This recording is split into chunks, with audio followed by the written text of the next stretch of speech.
नमस्कार नेपाल टेलिभिजन समाचारमा स्वागत छ। म श्वेता सिन्हा र म छहरा दवाडी। समाचार सुरु गरौं प्रमुख समाचारबाट।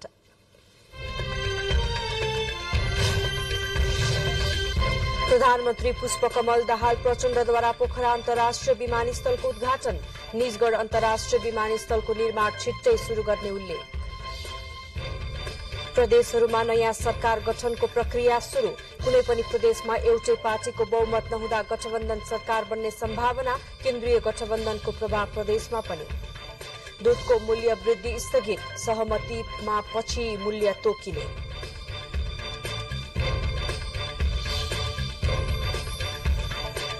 एसियाली राजमार्ग अन्तर्गत काकडभिट्टाको अन्तर्राष्ट्रिय सीमामा निर्मित 6 लेनको नयाँ पुल आजबाट सञ्चालनमा। नेपाललाई भारत र बंगलादेशसँग व्यापार गर्न सहज हुने। उत्तर कोरियाको नयाँ वर्षको शुरूआत नै मिसाइल प्रहारबाट। उत्तर कोरियालाई थप आणविक हतियारको आवश्यकता रहेको नेता किमको भनाई। र नेपाल टी20 क्रिकेट लीगका आजका खेलहरूमा लुम्बिनी र काठमाडौँ विजयी। लुम्बिनी अल स्टार प्ले अफमा प्रवेश।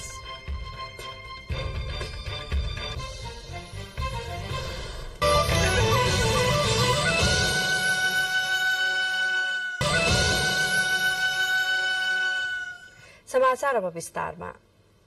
राष्ट्रिय गौरवको आयोजना पोखरा अन्तर्राष्ट्रिय विमानस्थल निर्माणको काम सम्पन्न भएसँगै आजदेखि औपचारिक सञ्चालन शुरू भएको छ। प्रधानमन्त्री पुष्पकमल दाहाल प्रचण्डले एक समारोह बीच मुलुककै तेस्रो अन्तर्राष्ट्रिय विमानस्थलको उद्घाटन गर्नु भएको छ। राष्ट्रिय गौरवको आयोजना पोखरा अन्तर्राष्ट्रिय विमानस्थल निर्माणको काम सम्पन्न भएसँगै आजदेखि औपचारिक सञ्चालन शुरू भएको छ। प्रधानमन्त्री पुष्पकमल दाहाल प्रचण्डले एक समारोह बीच नवनिर्माण विमानस्थलको औपचारिक उद्घाटन गरेपछि विमानस्थल सञ्चालनमा ल्याइएको हो। राष्ट्रिय गौरवको आयोजना पोखरा अन्तर्राष्ट्रिय विमानस्थलको उद्घाटन गर्दै प्रधानमन्त्री दाहालले लामो समयदेखि पर्खाइमा रहेको विमानस्थल सञ्चालनमा आएपछि यस क्षेत्रको पर्यटन प्रवर्धनसँगै विकास निर्माणले समेत गति लिने चर्चा गर्दै विमानस्थलबाट देशभित्र मात्र होइन अन्य देशमा समेत विमान सञ्चालनका लागि नागरिक उड्डयन प्राधिकरणसँगै सरकारले पहल गर्ने र अन्तर्राष्ट्रिय हवाई सेवा विस्तार गरिने धारणा राख्नु भएको छ। हामी छिटै अब निजगढ अन्तर्राष्ट्रिय विमानस्थल निर्माण प्रक्रियालाई पनि अगाडि बढाउने छौं र देशलाई कनेक्टिभिटीको क्षेत्रमा एउटा नयाँ युगमा प्रवेश गर्ने अठोट पनि म तपाईहरुको अगाडि प्रस्तुत गर्न चाहन्छु। प्रधानमन्त्री दाहालले यो पटक सरकारले सामाजिक न्याय, सुशासन र समृद्धिको मूल मन्त्र बनाएर जनताको निम्ति समर्पित भएर काम गर्ने अठोट रहेको बताउनु भएको छ। यो पटक हामीले सामाजिक न्याय, सुशासन र समृद्धिको मूल मन्त्र बनाएर जनताको निम्ति समर्पित भएर काम गर्ने अठोट गरेका छौं। विमानस्थल उद्घाटन समारोहका अवसरमा नागरिक उड्डयन प्राधिकरणका निर्देशक प्रदीप अधिकारीले लामो समयदेखि विमानस्थल निर्माणको काम सकिएसँगै अब यो विमानस्थलबाट देश विदेशमा हवाई विस्तारलाई अघि बढाइने बताउनु भएको छ। विमानस्थल उद्घाटन समारोहमा नेपाल सरकारका अर्थमन्त्री विष्णु पौडेल, गण्डकी प्रदेशका मुख्यमन्त्री कृष्णचन्द्र नेपाली पोखरेल, पोखरा महानगरपालिकाका प्रमुख धनराज आचार्य, सिनियर राजदूतावासका प्रतिनिधि, आइकाओका प्रतिनिधि लगायतका वक्ताले बोल्नु भएको थियो। राष्ट्रिय गौरवको आयोजना पोखरा अन्तर्राष्ट्रिय विमानस्थलको औपचारिक उद्घाटनसँगै पहिलो दिनमै नयाँ विमानस्थलबाट हवाई यात्रा गर्न पाएकोमा आफूहरू गौरवान्वित भएको विमानस्थल पुगेका यात्रुहरूले बताएका छन्। अब आज ओपनिङको दिनमै काठमाडौँ सर र इन्टरनेसनल एयरपोर्टबाट जान पाउँदाखेरि एकदमै खुसी लागेको छ। उद्घाटनको दिनमा नै पोखराबाट चाहिँ म नेपालगञ्ज उडान भर्न गइरहेको छु, र मलाई आज एकदमै खुसी लागिरहेको छ। यसअघि लामो समयको पर्खाइपछि विमानस्थल सञ्चालनको खुसियालीमा पोखराको अमरसिंह चोकदेखि विमानस्थलसम्म विभिन्न जात जाति, धर्म, संस्कृति झल्किने झाँकी र्याली गरिएको थियो भने विमानस्थल निर्माणका परिकल्पनाकार शंकर पाठकलाई नागरिक अभिनन्दन गरिएको थियो।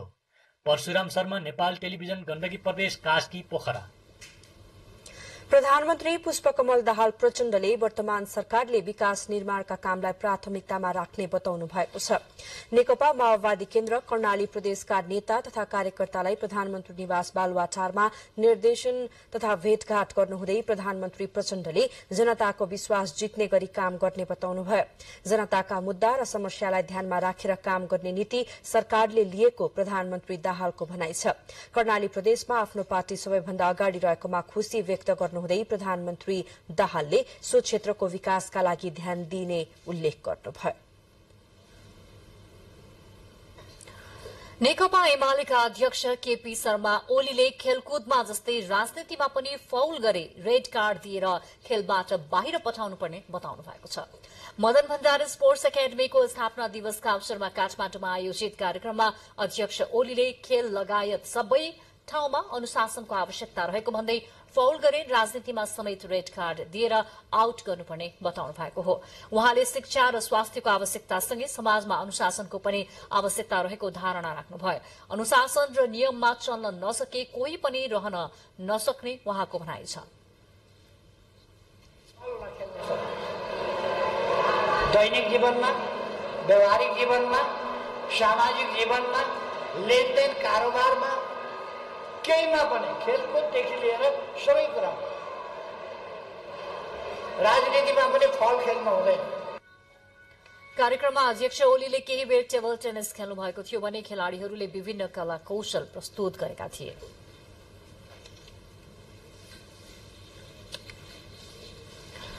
नेकपा एकीकृत समाजवादीले पछिल्लो राजनैतिक घटनाक्रमका विषयमा छलफल गर्न पोलिट ब्यूरो बैठक बोलाएको छ। पार्टी कार्यालय तीनकुनेमा बसेको स्थायी कमिटी बैठकले भोलि पोलिट ब्यूरो बैठक बोलाउने निर्णय गरेको हो। बैठकपछि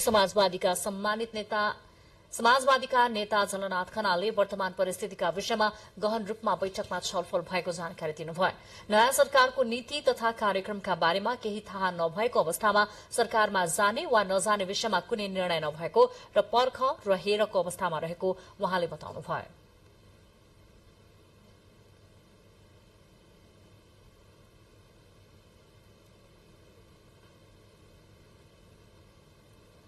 समाजवादीका प्रवक्ता जगन्नाथ खतिवड़ाले सोमबार पार्टीको पोलिट ब्यूरो बैठक बस्ने र पोलिट ब्यूरोले निष्कर्ष निकालेपछि समसामयिक राजनैतिक परिस्थितिमा धारणा सार्वजनिक गर्ने बताउनुभयो। समाचारहरू बाँकी नै छन्, एकैछिन विश्राम। बाँकी समाचारमा फेरि स्वागत छ। संघीय सरकार गठन भएसँगै प्रदेशमा पनि नयाँ सरकार गठनका लागि राजनीतिक सरगर्मी बढ़ेको छ। प्रदेश नम्बर 1 मा नयाँ सरकार गठनका लागि आह्वान भइसकेको छ भने केही प्रदेशमा मुख्यमन्त्रीका लागि दलका नेता छनौटमा नै नेताहरू व्यस्त देखिन्छन्। यता केहीले भने टुंग्याइसकेको स्थिति छ। संविधानमा निर्वाचनको अन्तिम मत परिणाम आएको 35 दिनभित्र प्रदेशमा नयाँ सरकार गठन गर्नुपर्ने व्यवस्था छ। सबै प्रदेशहरूमा कुनै पनि राजनैतिक दलको स्पष्ट बहुमत नहुँदा संविधानको धारा 168 को उपधारा 2 बमोजिम 2 वा 2 भन्दा बढ़ी दलहरूको समर्थनमा नै सरकार गठन हुने स्थिति छ। निर्वाचन परिणाम अनुसार कुनै पनि प्रदेशमा एकल दलको सरकार बन्ने अवस्था देखिँदैन। केन्द्रमा नयाँ सत्ता समीकरण बनेसँगै प्रदेश सरकार गठनमा पनि त्यसको प्रभाव देखिएको छ। सांसदहरूको शपथ ग्रहण सकिएसँगै राजनैतिक दलहरू संसदीय दलको नेता चयनमा सत्ता गठबन्धन दल बीचको बैठकमा व्यस्त बनेका छन्। प्रदेश नम्बर 1 प्रदेश प्रमुख परशुराम खापुङले आइतबार गठबन्धन सरकार प्रदेश सरकार गठनका लागि आह्वान गरेसँगै नयाँ सरकार गठनका लागि बाटो खुलेको हो। यो प्रदेशमा सत्ता गठबन्धनकै नेतृत्वमा नयाँ सरकार गठन हुने देखिन्छन्। एमालेबाट भावी मुख्यमन्त्रीका लागि हिक्मत कार्की र माओवादीबाट इन्द्र आङबोले दावी गर्नु भएको छ। यता मध्य प्रदेशमा पनि गठबन्धन सत्ता गठबन्धनलाई सुविधाजनक बहुमत हुँदा यो प्रदेशमा गठबन्धन नेतृत्वमा नै सरकार गठन हुने निश्चित छ। यो प्रदेशमा कांग्रेस र जनमत पार्टी बाहेक अन्य दलले दलको नेता चयन नै गर्न सकेको छैन। भावी मुख्यमन्त्रीका लागि सत्ता गठबन्धनको तर्फबाट जसपाका सरोज कुमार यादव र जनमत पार्टीका महेश यादव चर्चामा हुनुहुन्छ।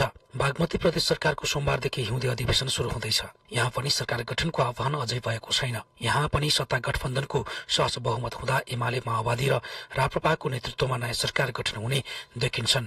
भावी मुख्यमन्त्रीका लागि एमालेको जगन्नाथ थपलिया, माओवादीबाट शालिग्राम जमर कटेल र राप्रपाका उद्धव थापा चर्चामा हुनुहुन्छ। यता यता गण्डकी प्रदेशमा सोमबारदेखि हुँदै अधिवेशन शुरू हुँदैछ। यहाँ पनि सत्ता गठबन्धनसँग स्पष्ट बहुमत हुँदा एमाले माओवादी र राप्रपा नेतृत्वमा नै सरकार गठन हुने निश्चित छ। भावी मुख्यमन्त्रीका लागि एमालेको खगराज अधिकारी र माओवादीबाट हरिबहादुर चुमान चर्चामा हुनुहुन्छ। लुम्बिनी प्रदेशसभा सदस्यले आइतबार पद तथा गोपनीयताको शपथ लिनु भएको छ। सोमबारबाट अधिवेशन शुरू हुँदैछ। यहाँ पनि सरकार गठनको आह्वान भएको छैन। यस प्रदेशमा पनि सत्ता गठबन्धनको सुविधाजनक बहुमत हुँदा भावी मुख्यमन्त्रीका लागि एमालेबाट लीला गिरी र माओवादीका जोगबहादुर महरा चर्चामा हुनुहुन्छ। कर्णाली प्रदेशको हिउँदे अधिवेशन सोमबारबाट शुरू हुँदैछ। यस प्रदेशमा पनि सत्ता गठबन्धनसँग सुविधाजनक बहुमत हुँदा एमाले र माओवादी नेतृत्वमा नयाँ सरकार गठन हुने निश्चित छ। भावी मुख्यमन्त्रीका लागि एमालेका एमलाल कँडेल र माओवादीका राजकुमार शर्मा चर्चामा हुनुहुन्छ। यता सुदूरपश्चिम प्रदेशको प्रदेश अधिवेशन पनि सोमबारदेखि शुरू हुँदैछ। यो प्रदेशमा नेपाली कांग्रेस बाहेकका सत्ता गठबन्धन दलले दलको नेता चुनिसकेका छन्। यस प्रदेशमा सत्ता गठबन्धनको बहुमत देखिएको छ। सुदूरपश्चिमको भावी मुख्यमन्त्रीमा एमालेका राजेन्द्र सिंह रावल, माओवादीका खगराज भट्ट र नागरिक उन्मुक्ति पार्टीका रामेश्वर चौधरी चर्चामा हुनुहुन्छ। लालकुमार मुक्तान, नेपाल टेलिभिजन, काठमाडौँ। राष्ट्रिय सभाका अध्यक्ष गणेश प्रसाद तिमिल सिन्हाले बेनी जुमसुम कोरला सड़क योजनाको स्थलगत रूपमा अनुगमन गर्नु भएको छ। अध्यक्ष तिमिल सिन्हाले सड़क योजनाको अनुगमन गर्दै समयमै सड़क स्तर उन्नतिको काम सक्न योजना प्रमुखलाई निर्देशन दिनुभयो। उहाँले दुई छिमेकी मुलुक चीन र भारतलाई जोड्ने नेपालको सबैभन्दा छोटो सड़क खण्ड बेनी जुमसुम कोरला रहेको बताउँदै सड़क स्तर उन्नतिको काम सकेर सञ्चालन गर्न सके यसले त्रिदेशीय व्यापार व्यवसायमा सहयोग पुग्ने विश्वास व्यक्त गर्नुभयो।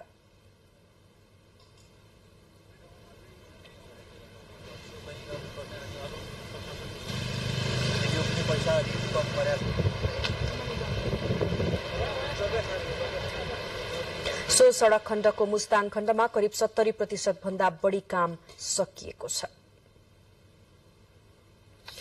दूधको उत्पादन लागत बढ़ेको भन्दै बिक्री मूल्य बढ़ाएका डेरी व्यवसायीहरूले मूल्य वृद्धिको निर्णय फिर्ता लिएका छन्। आज कृषि तथा पशुपक्षी मन्त्रालयका सचिव, दुग्ध विकास बोर्ड र सरकारवाला बीच भएको छलफलपछि दूधको मूल्य वृद्धिको निर्णय स्थगन भएको राष्ट्रिय दुग्ध विकास बोर्डका कार्यकारी निर्देशक राजेन्द्र प्रसाद यादवले जानकारी दिनुभयो। दूधको उत्पादन लागत मूल्य, बजार मूल्यको वृद्धि तथा उपभोक्ता क्रय शक्ति समेतको वैज्ञानिक तवरबाट यथाशीघ्र अध्ययन गरी मूल्य समायोजन गर्न सहमति भएको उहाँले बताउनुभयो। तर नेपाल डेरी उद्योग संघका अध्यक्ष राजकुमार दाहालले आजको छलफलबाट आएको निष्कर्षप्रति आफूहरू सहमत नरहेको बताउनुभयो। केही उद्योगहरूले दूधको मूल्य आफू खुशी प्रति लिटर 14 रुपियाँसम्म बढ़ाएका थिए। राष्ट्रिय दुग्ध उत्पादक सहकारी संघ, राष्ट्रिय दुग्ध विकास बोर्ड तथा अन्य सरकारवाला निकायहरूलाई कुनै जानकारी नदिई 81 नेपाल डेरी उद्योग संघले उपभोक्ताको मूल्य प्रति लिटर 14 रुपियाँ मूल्य वृद्धि गर्नु गैर कानूनी भएको उपभोक्ता कर्मीहरूको भनाइ छ। एशियाली राजमार्ग अन्तर्गत पूर्वी नाका काँकडभिट्टाको अन्तर्राष्ट्रिय सीमामा निर्मित 6 लेनको नयाँ पुल आजदेखि सञ्चालन भएको छ। भारत सरकारले निर्माण गरेको यस पुलको आधा भाग नेपाली सीमाभित्र पर्दछ। मितेरी पुलका रूपमा परिचित नयाँ पुल 575 मिटर लामो रहेको छ। एसियाली मुलुकहरूलाई सड़क यातायातको सञ्जालमा जोड्ने परियोजना अन्तर्गत नेपालतर्फ एसियाली राजमार्गमा यो पुल र 500 मिटरको पहुँच मार्ग मात्र निर्माण भएको छ। मेची भन्सार कार्यालय र भारतीय भन्सार कार्यालयका अधिकारीहरूले आज दिउँसो 1 बजे आफ्नो मुलुकको झण्डा फहराउँदै यातायातका साधनलाई प्रस्थान अनुमति दिएर एसियाली राजमार्गको पुल सञ्चालनको संयुक्त शुरूआत गरेका थिए। नयाँ पुल फराकिलो र सुविधाजनक भएको हुँदा पूर्वी नाका हुँदै सहज बन्ने मेची भन्सार कार्यालयका प्रमुख पाठकले बताउनुभयो। नेपालले पूर्वी नाका काँकडभिट्टाबाट भारत र बंगलादेशको बन्दरगाहसम्म व्यापार सञ्चालन गर्दै आएको छ भने यो नाकाबाट बंगलादेशको बंगला बन्ध र च्याङ्ग्रा बन्ध सीमानाका करिब 50 किलोमिटर भन्दा कम सड़क दूरीमा रहेको छ। उपत्यका ट्राफिक प्रहरीले सवारी नियम उल्लंघनको कसुरमा यातायात व्यवस्था विभागले अधिकार प्रत्यायोजन गरेको भन्दै जरिवाना वृद्धि गरेसँगै जरिवाना बापत दैनिक 40 लाख भन्दा बढ़ी राजस्व उठाउँदै आएको छ। यता यातायात व्यवसायी राष्ट्रिय महासंघले कानून विपरीत जरिवाना वृद्धि तत्काल फिर्ता नलिए आन्दोलनमा उत्रने बताएको छ। काठमाडौँ उपत्यकामा सवारी नियम उल्लंघनमा दैनिक 3000 देखि 4000 सम्म सवारी चालकहरू ट्राफिक प्रहरीको कारबाहीमा पर्दछन्। यातायात व्यवस्था विभागले अधिकार प्रत्यायोजन गरेको भन्दै ट्राफिक प्रहरीले गत पुस 3 गतेबाट जरिमाना वृद्धि गरेको छ। लाइनमा फर्स्ट टाइम परेको हैन, एकैचोटी 1500 को सिट काटिदिरहेको नपसेलाई चाहिँ 1000 पार्किङहरु भर्नु बोर्ड त छैन, अब त्यहाँ रोकेको सिट हान्नुको 1500। अब अस्ति मैले सोधे कि मेरो बिलबुक कहाँ छ त सर भने, तपाईको 1 महिना भइसक्यो त यहीँ हुन्छ यहीँ आउनु रे। अनि म त डाइरेक्ट यहाँ आएँ, अहिले 1 घण्टा लाइन बसेँ, लाइन बस्दाखेरि तपाईँको बिलबुक यहाँ छैन, बिलबुक गटाघरमै छ, गटाघरमै इन्ट्री गराएको छैन भन्यो। यो मेरो कमजोरी हो कि कसको कमजोरी हो? यो दैनिक 40 लाख भन्दा बढी जरिमाना बापत राजस्व संकलन हुने गरेको देखिन्छ। कानून विपरीत चर्को रकम जरिमाना असुली गरिरहँदा सवारी नियम उल्लङ्घनका घटनाहरू बढेकाले ट्राफिक नियम पालनामा कडाई गरिएको र विभागले प्रत्यायोजन गरेको अधिकार अनुसार नै नयाँ जरिमाना कायम गरिएको ट्राफिक प्रहरीको भनाइ छ। हामीलाई यातायात व्यवस्था कार्यालयहरूबाट अधिकार प्रत्यायोजन भएको छ, त्यही अधिकारलाई टेकेर हामीले चाहिँ जरिवाना गराएको। 500 देखि 1500 सम्म जरिवाना गरिएको थियो भने अहिले आएर अधिकतम 1500 जरिवाना गर्न थालिएको छ। त्यसमा प्रहरीको मनपरी जरिमाना वृद्धिमा नियामक निकाय यातायात व्यवस्था विभाग भने मुखदर्शक बनेको छ। विभागले पटक पटक फरक जरिमाना हुने व्यवस्था कानूनमा नभएको भन्दै कानून विपरीत जरिमाना बढी लिए अदालत जानुपर्ने जवाफ दिएको छ। कानूनले पटक तोकेको छैन, कसुर गर्नेलाई दण्डित गरिएको छ। हामीले कानून अनुसार कारबाही गरेका छौं। कानून अनुसार कारबाहीको चित्त नबुझ्ने व्यक्तिलाई अदालतको ढोका खुल्ला छ। यता नेपाल यातायात व्यवसायी राष्ट्रिय महासंघका वरिष्ठ उपाध्यक्ष सरोज सिटौलाले भने महासंघसँग कुनै समन्वय नगरी कानून विपरीत जरिमाना वृद्धिको विरुद्ध महासंघ विरोधमा उत्रिएको बताउनु भएको छ। नियम कानून किताबमा लेखेको भन्दा पनि फरक अनि आफ्नै ढंगबाट व्याख्या गर्ने तरिकाले आफूको अनुकूलको व्याख्या गरेर अनि यो एउटा शिक्षकमा 1500 गराएको छ, अलि परतिर पुगो फेरि अर्को शिक्षकमा अर्को गराएको छ। बेसी जरिमाना लगायो भने उनलाई चाहिँ त्यसको चिन्ता हुन्छ, त्यो रुपियाँको चिन्ता हुन्छ, पैसाको चिन्ता हुन्छ, त्यसकारणले सवारी चाहिँ व्यवस्थित गरेर उसले चलाउँछ भन्ने किसिमको यो दिमाग चाहिँ उहाँहरूको जसरी मान्छेको चाहिँ यो बिल्कुल मात्रमा उहाँले हटाउनुपर्छ, यसरी चल्नेवाला छैन। विभाग र ट्राफिक प्रहरीले लिएको मनपरी जरिमाना कानून विपरीत त छँदैछ, चर्को जरिमानाबाट भाग्न खोज्दा थप दुर्घटना बढ्ने जोखिम समेत बढाएको छ। राजेन्द्र पोखरेल, नेपाल टेलिभिजन। समाचारहरू बाँकी नै छन्, एकैछिन विश्राम। बाँकी समाचारमा फेरि स्वागत छ। आज 10औं राष्ट्रिय पोशाक तथा टोपी दिवस देशभर विभिन्न कार्यक्रमको आयोजना गरी मनाइएको छ। देशमा विभिन्न राजनीतिक परिवर्तनपछि राष्ट्रिय पोशाकको प्रयोगमा कमी आउन थालेपछि यो दिवस जनस्तरबाट मनाउन थालिएको हो।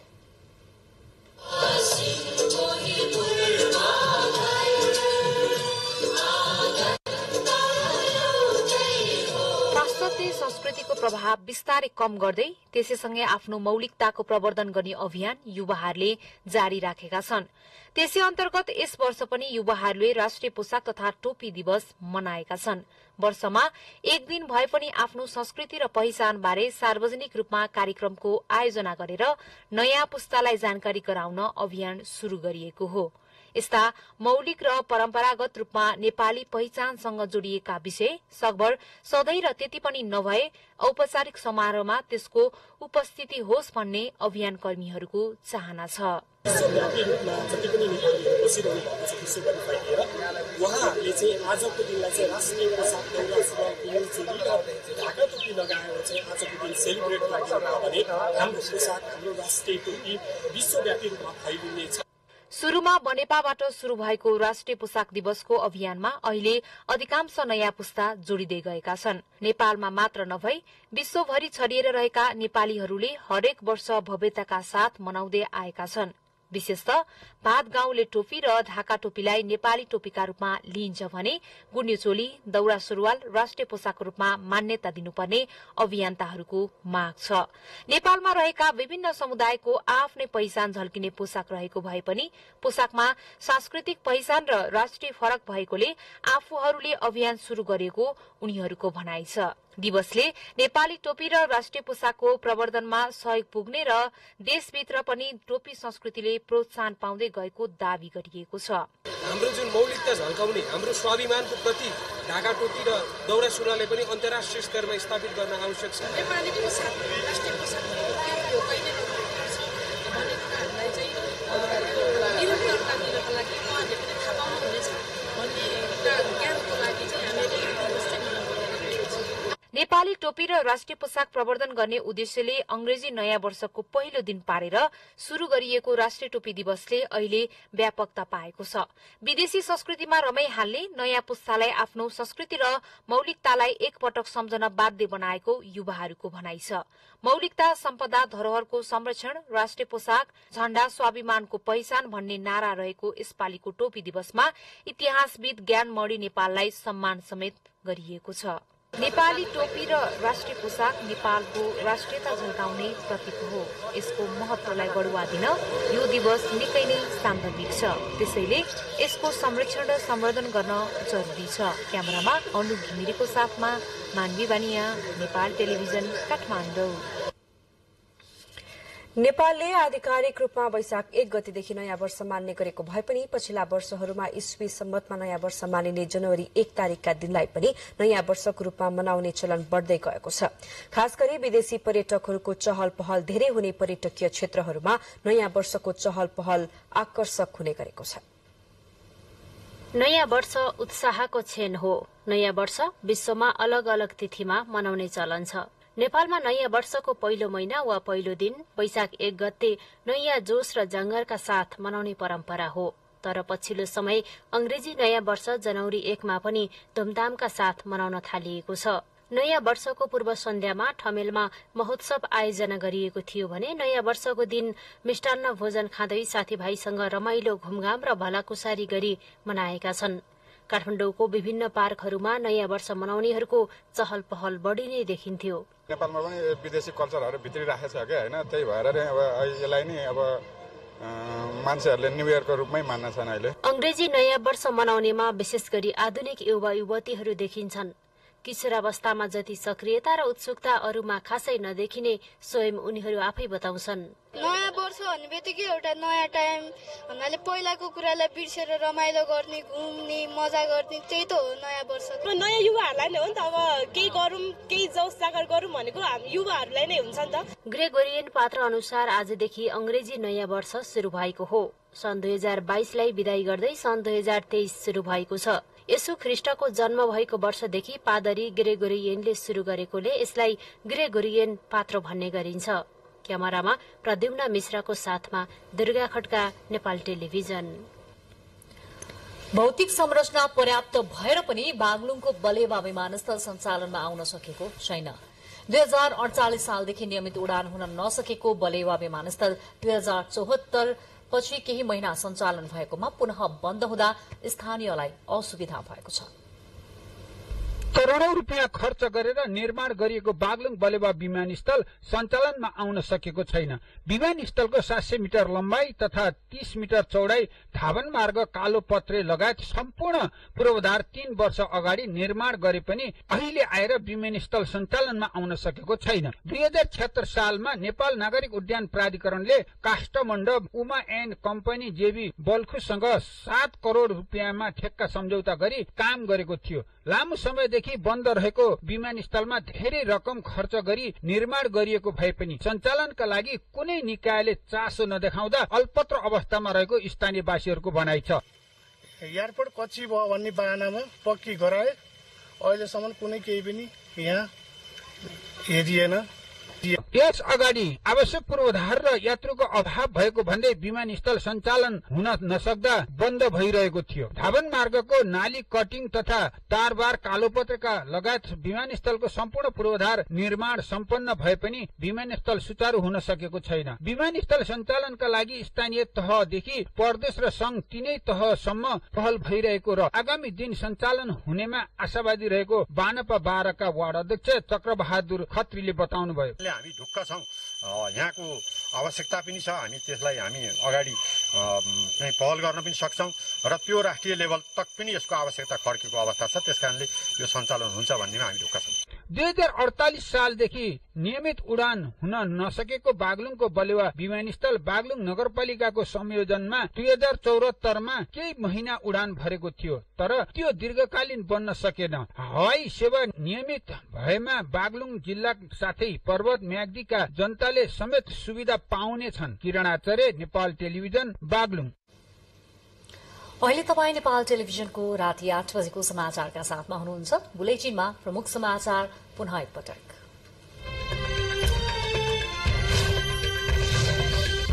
प्रधानमन्त्री पुष्पकमल दाहालद्वारा पोखरा अन्तर्राष्ट्रिय विमानस्थलको उद्घाटन। निजगढ अन्तर्राष्ट्रिय विमानस्थलको निर्माण छिट्टै शुरू गर्ने उल्लेख। प्रदेशहरूमा नयाँ सरकार गठनको प्रक्रिया शुरू। कुनै पनि प्रदेशमा एउटै पार्टीको बहुमत नहुँदा गठबन्धन सरकार बन्ने सम्भावना बढ्दो। केन्द्रीय गठबन्धनको प्रभाव प्रदेशमा पनि। निजी क्षेत्रले मूल्य बढ़ाएकोमा चौतर्फी विरोध भएपछि दूधको मूल्य वृद्धि स्थगित। पछि सहमतिमा मूल्य तोकिने। एशियाली राजमार्ग अन्तर्गत काकरभिट्टाको अन्तर्राष्ट्रिय सीमामा निर्मित 6 लेनको नयाँ पुल आजबाट सञ्चालनमा। नेपाललाई भारत र बंगलादेशसँग व्यापार गर्न सहज हुने। उत्तर कोरियाको नयाँ वर्षको शुरूआत नै मिसाइल प्रहारबाट। उत्तर कोरियालाई थप आणविक हतियारको आवश्यकता रहेको नेता किमको भनाई। र नेपाल T20 क्रिकेट लीगका आजका खेलहरूमा लुम्बिनी र काठमाडौँ विजयी। लुम्बिनी अल स्टार प्ले अफमा प्रवेश।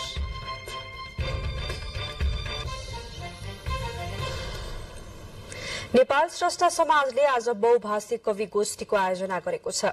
नेपाली भाषा, धर्म, संस्कृति र सम्पदाको जगेर्ना गर्ने उद्देश्यले कार्यक्रमको आयोजना गरिएको हो। समारोहमा विभिन्न जातिका विभिन्न जातिका कला संस्कृति झल्कने 25 जना कविहरूले मातृभाषा मार्फत धर्म, संस्कृति, रीतिरिवाज र स्वच्छ वातावरण सम्बन्धी कविता वाचन गर्नु भएको छ। कार्यक्रममा स्रष्टाहरूले नेपाली साहित्यको उत्थान गर्नुपर्नेमा जोड़ दिनुभयो। अब अन्तर्राष्ट्रिय समाचार। उत्तर कोरियाले आज बिहान आफ्नो पूर्वी तटमा छोटो दूरीको ब्यालिस्टिक मिसाइल प्रहार गरेको दक्षिण कोरियाले जनाएको छ। नयाँ वर्षको दिनमा एका बिहानै उत्तरले हतियार परीक्षण गरेको दक्षिण कोरियाली सेनाले जनाएको छ। उत्तर कोरियाले ब्यालिस्टिक मिसाइल प्रहार गरेको 24 घण्टा बित्न नपाउँदै छोटो दूरीका मिसाइल प्रहार गरेको हो। उत्तर कोरियाली सरकारी संचार माध्यमले पनि यसको पुष्टि गरेको छ। नयाँ वर्षको पहिलो दिन थप रकेट प्रक्षेपणको तस्बिर पनि सार्वजनिक गरिएको छ।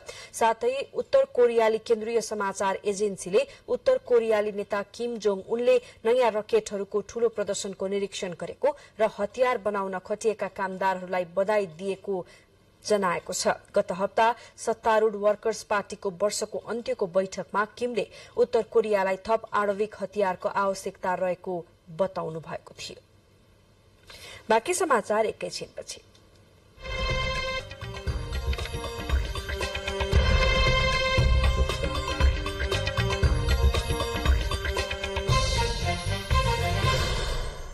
अब आर्थिक समाचार। सरकारले काठमाडौँ बाहिरबाट अध्ययन गर्न आउने विद्यार्थीलाई इन्डक्सन चुलो वितरण शुरू गरेको छ।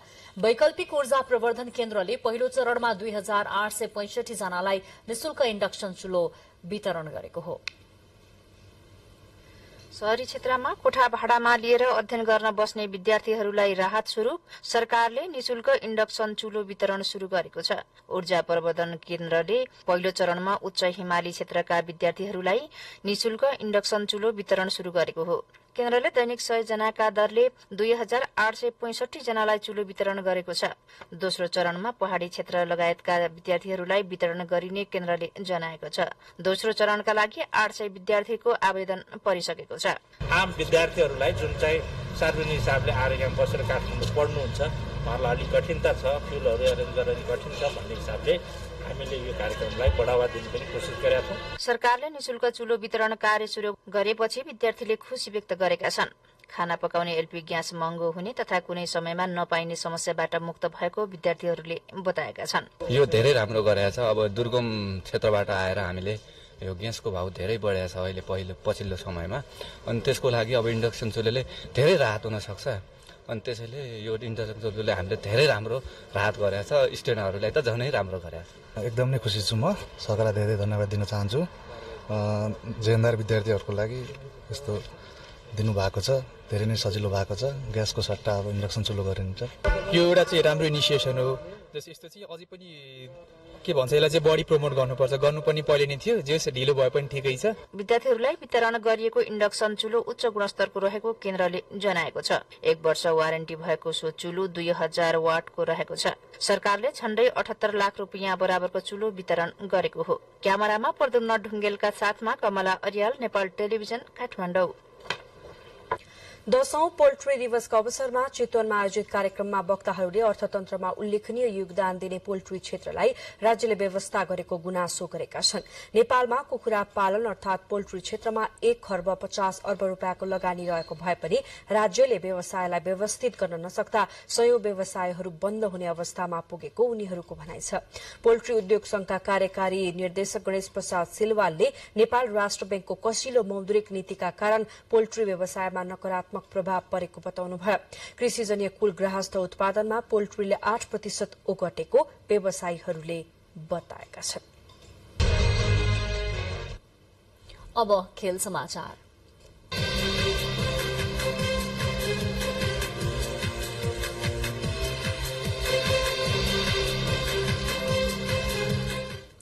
राजधानीमा जारी पहिलो संस्करणको टी20 क्रिकेट लीग प्रतियोगितामा काठमाडौँ नाइट्स जनकपुर रोयल्सलाई पराजित गर्दै विजय भएको छ। कीर्तिपुर स्थित त्रिवी क्रिकेट मैदानमा आज भएको खेलमा काठमाडौँ जनकपुरलाई 90 रनको फराकिलो अन्तरले पराजित गर्दै विजय भएको हो। काठमाडौँले दिएको 181 रनको विजय लक्ष्य पछ्याएको जनकपुर 19.1 ओभरमा सबै विकेट गुमाउँदै 90 रनमा समेटियो। त्यसअघि टस हारेर पहिले ब्याटिङको निम्तो पाएको काठमाडौँले निर्धारित 20 ओभरमा 6 विकेट गुमाउँदै 180 रनको योगफल बनाएको थियो। लीगको अर्को खेलमा विराटनगर सुपर किङ्सलाई लुम्बिनी अल स्टारले पराजित गरी प्ले अफमा प्रवेश पाएको छ। लीगको 7औं खेलमा 6औं जित हात पार्ने क्रममा विराटनगर 12 रनले पराजित भएको हो। पोखरामा जारी आहारारा पोखरा गोल्ड कप अन्तर्गत मछिन्द्र क्लब र church boys United football club बीच भएको क्वार्टर फाइनल खेलमा चर्च बोइज विजयी भएको छ। पोखरा रंगशालामा भएको खेलमा मछिन्द्र क्लबलाई चर्च बोइजले 3-1 गोल अन्तरले पराजित गरेको हो। चर्च बोइजका आशिष चापागाई खेलको म्यान अफ दि म्याच घोषित भएका छन्। तेस्रो क्वार्टर फाइनल खेल भोलि संकटा क्लब काठमाडौँ र त्रिभुवन आर्मी क्लब बीच हुने कार्यक्रम रहेको छ।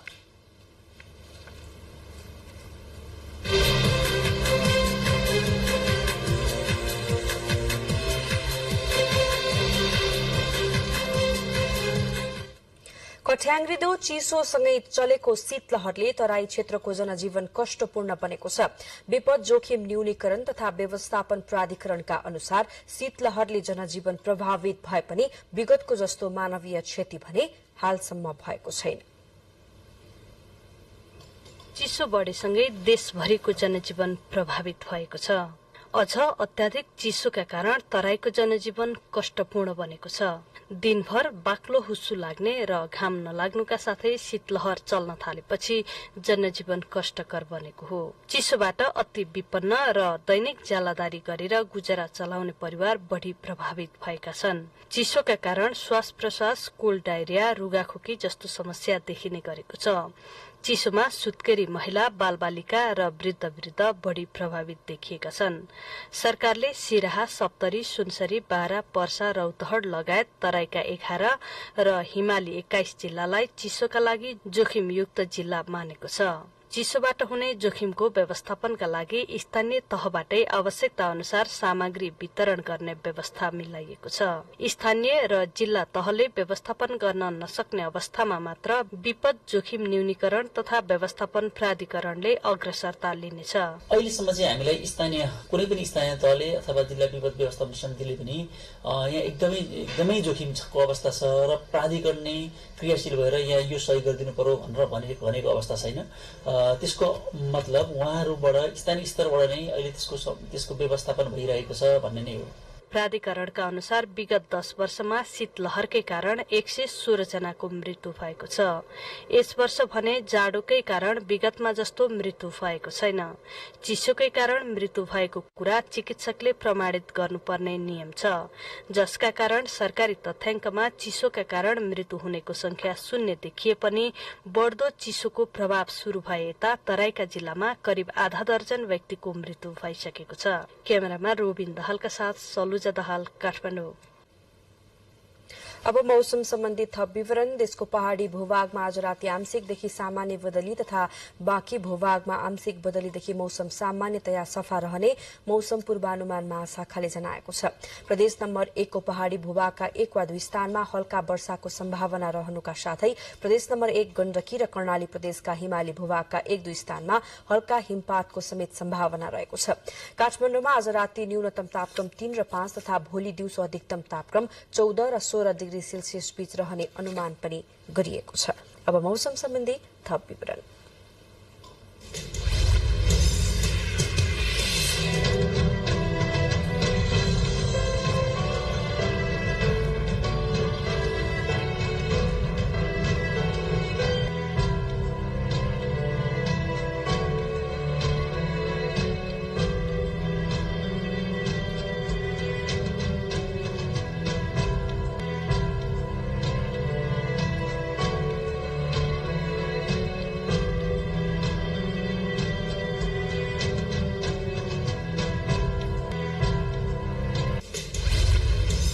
बुलेटिनको अन्त्यमा प्रमुख समाचार फेरि एकपटक।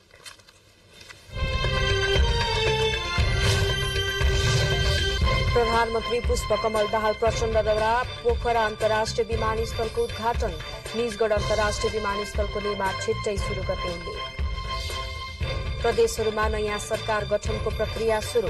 कुनै पनि प्रदेशमा एउटै पार्टीको बहुमत नहुँदा गठबन्धन सरकार बन्ने सम्भावना। केन्द्रीय गठबन्धनको प्रभाव प्रदेशमा पनि। निजीले मूल्य बढाएको चौतर्फी विरोध भएपछि दूधको मूल्य वृद्धि स्थगित। पछि सहमतिमा नयाँ मूल्य तोकिने। एसियाली राजमार्ग अन्तर्गत काकडभिट्टाको अन्तर्राष्ट्रिय सीमामा निर्मित 6 लेनको नयाँ पुल आजबाट सञ्चालनमा। नेपाललाई भारत र बंगलादेशसँग व्यापार गर्न सहज हुने। उत्तर कोरियाको नयाँ वर्षको शुरूआत नै मिसाइल प्रहारबाट। उत्तर कोरियालाई थप आणविक हतियारको आवश्यकता रहेको नेता किमको भनाई। र नेपाल T20 क्रिकेट लीगका आजका खेलहरूमा लुम्बिनी र काठमाडौँ विजयी। लुम्बिनी अल स्टार प्ले अफमा प्रवेश।